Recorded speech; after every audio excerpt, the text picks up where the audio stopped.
So this next joining is also done with a needle, and I have no idea what it's called, and it's just really simple, and we're just going to sew our squares together, like if you were sewing something else. So we're going to, I like to work on the back side for this. So I'm going to take my fronts and put them together against each other, and we're going to start in the corner. And again, you can attach your yarn with a knot or any way you like to do it. I'm just going to let it hang there for a moment. And we're just going to sew. So right now we're over here. Actually, I want to use the back loops only because that does look better. So just use your outer loops and just go in.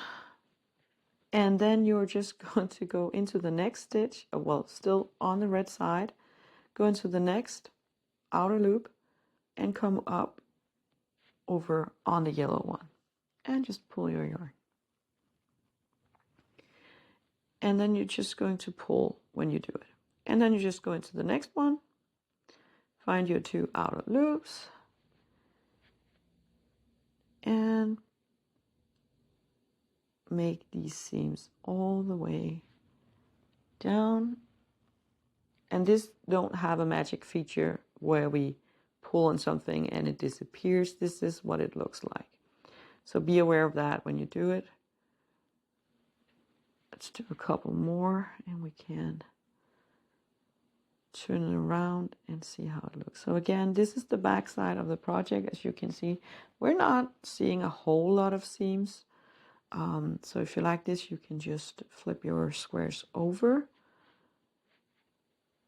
But let's do it one last time.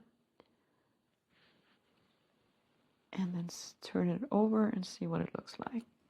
I'm going to pull a little bit like that. So again, this is the back of the project.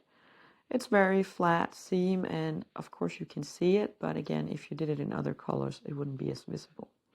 And we're going to turn it over, and as you can see, it doesn't totally disappear as well, but it is not very visible.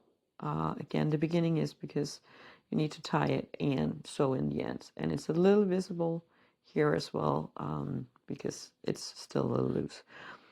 If you pull on your project, it becomes a little bit more visible, of course, but it is actually going to, so you see if I pull and I let go, it actually kind of glides back together. So this creates a really nice flat joining as well, where you really don't get any interference in between your squares.